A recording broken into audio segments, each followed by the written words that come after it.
ربنا تقبل منا وعافنا واعف عنا وعلى طاعتك وشكرك أعنا ربنا تقبل منا وعافنا واعف عنا وعلى طاعتك وشكرك. الحمد لله رب العالمين. weltar en jogii ko weltar nde Allah weltani jiyaaɓe muɗum lootidemo e farilla he eywa ngari yettinde ruknu mina eywa e ko mina yaadata balɗe ɗiɗi aɗa yaafa saɗa heeñi balɗe tati ine moƴƴi wakkat ala e ma ko ɓeydaare aɗa wello jama Allah newnani en timmini balɗe tati eywa Allah ina wela e ɗum nden weltare jogiɗen kadi eɗen kisi enen e dental men fof en keɓani hen caɗele nde ina sohlina hajju wasata wadde caɗele oɗo nokku wasata wadde caɗele kono caɗele so gondi e newoya Allah gondi e jurumɗero Allah gondi e leleɗe Allah wadnani en sowona weltaɓe e yettude ko ɓeydan en e ñagade mon nde o jaɓante timminde ko heddi ko e newya makko kono wadde eywa wanga hande so Allah jaɓi so en gasi ɗum woni en gasni timmi e dow umrane enen ñaagui Allah so Allah jaɓanta nden nagal timɓe arnoɓe yo Allah jaɓante dental men yo Allah ɓeydan en hoolare e juuɗe ɗe koɓe kooloto artude e dental he yo Allah ɓeydan en ɗum koɓe jorto ko ɓe tawa ɗum emen yo Allah rokku en enenne ko jortoɗen e maɓɓe ko so ɓe ngari tawren jikkuji newiɗi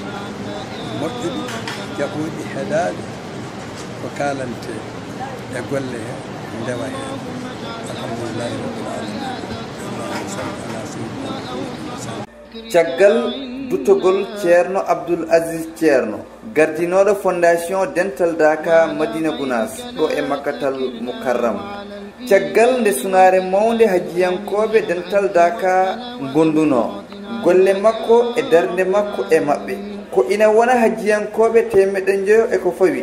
ina tawe ɗo e Makkatal Mukarram caggal nde ɓe timmini golle maɓɓe hajju eɓe paali lanandi woowa kamɓe fof eɓe celli eɓe kisi so wona tan wondude e yewede jaggol ceerno Abdoul Aziz Ceerno. bandiraɓe en jetti Allah no feewi en jetti Allah kadi en belama hoddiro Allah en jetti Allah en belama hoddiro Allah ko Allah waɗi fof ko ɗum juulɗo yahat tan koye miijoji Allah yahata ko hoddiroji Allah juulɗo yahat tan koye muuyo juulɗo yahat tan koye hoddiro Allah ɗum waɗi dennagal ko Allah hoddiren en hikka ko en jabri ko ɗum waɗi alhamdulillahi rabbil alamin nde Allah yettinen ɗo e jaam Allah waɗi en mbaɗi hajjuji men ha en gayni en mbaɗi kala ko mbaɗen ha en gayni kono Allah waɗi fodore mum naweti manam ceerno meɗen khalifa men jinnaɗo men gadnoɗen ha ɗo kono noon alhamdulillahi rabbil alamin julɓeɓe ne jabri Allah ne muñiri Allah ɗum waɗi ene jokki golle ɗe sabu eɗen gollira no foti gollirde ni min gollira no foti hannirde alhamdulillahi rabbil alamin so wona sunu ala komin gondi kono golle ɗe machallah alhamdulillah ene golli ene jokka ene golle ɗum waɗi ewa hay commission fof rendi manam ganduɗa hoorema e yewtidi ko faati ɗum dendagal kadi addu wadde manam juɓɓudiji manam wadde organisé hajju ɗo e nder Makka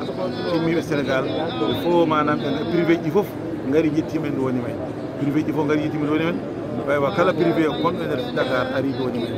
Gambinaɓe ngari ɗonade en Guinée naɓe Mauritanie naɓe Côte d'Ivoire naɓe ewa dendagal leyɗele sous-région fof ngari ɗo ɗuwonade en ɗo e nder ɓotel meɗen alhamdulillahi rabbil alamin fof ngari ɗuwonade ɗo ceerno eɗen mi tawni ɗo ceerno e nder meɗen sikki alade kadi eɗen gondi e ceerno ko suuɗi ko feeji ɗum waɗi no fof hannde kadi en mbaɗi boto mawɗo en commission ardiɓe golle ɗe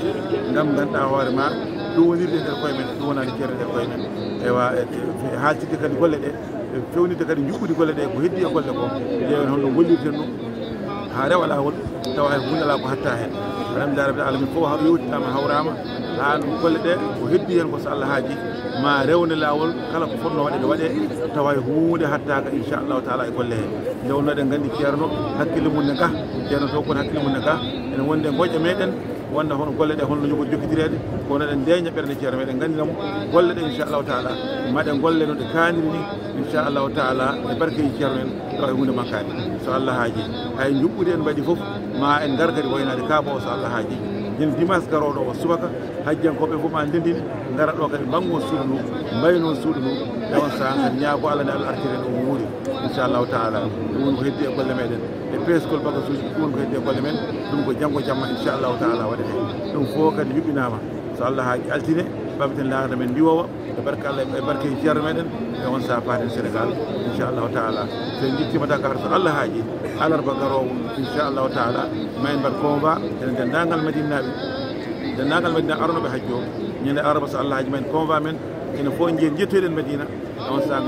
jorɗen e ceerno men ndowodiren kadi e ceerno men nde wonno eɗen gandi ceerno ene woƴƴa en oɗo saaha kono enen deeƴa ɓerde makko alhamdulillah rabbil alamin en belama muuyo Allah e hottude Allah eɗen keddi e yamirode Allah eɗen keddi e muuyo Allah yo Allah waɗa en jaam yo Allah juutnan en gurdam ceerno men waɗa barke o e meɗen mi jahana ɓe masaba jaaɗo on yo Allah heddu barke makko e men Allah heddu barke makko e men o en naftorade barkeji makko o en ɗolade mo caggal makko jahana ɓe masaba yo Allah heddu barke makko dendagal ɓesgo o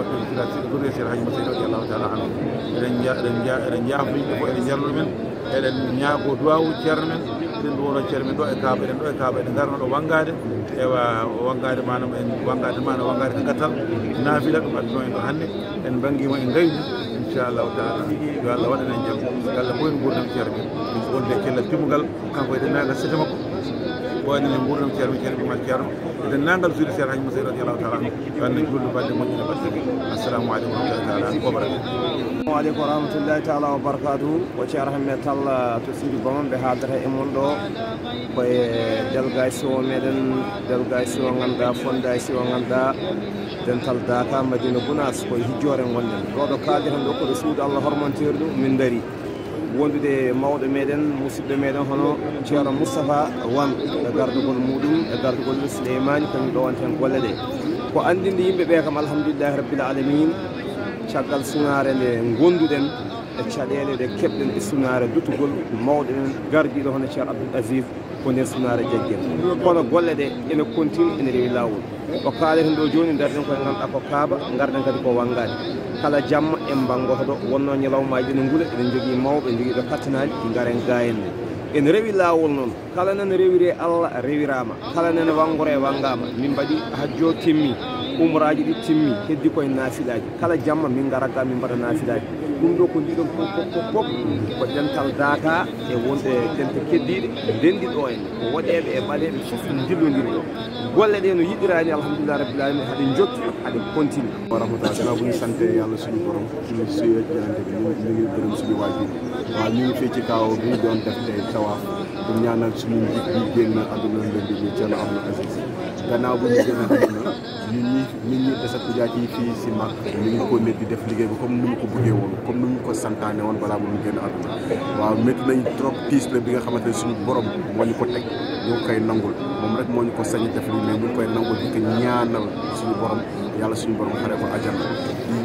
di ko wax fi mu nekk foofu na ko gënal fi mu jógee te ñu xam ne aussi ñu ngi fu bàyyi qualité bu mu am si ñun ak mataay bi ñu am si ñun incha allah liggéey bi dinañ ko kóone ba nu mu waree lépp nu mu ko bëggee woon liggéey bi ñu koy kóone parce que équipe bi lépp ñu ngi fii ñu ngi ànd ak ujaaj yi di leen nemmeeku di leen taxawu di leen tatamu di leen nemmeeku ci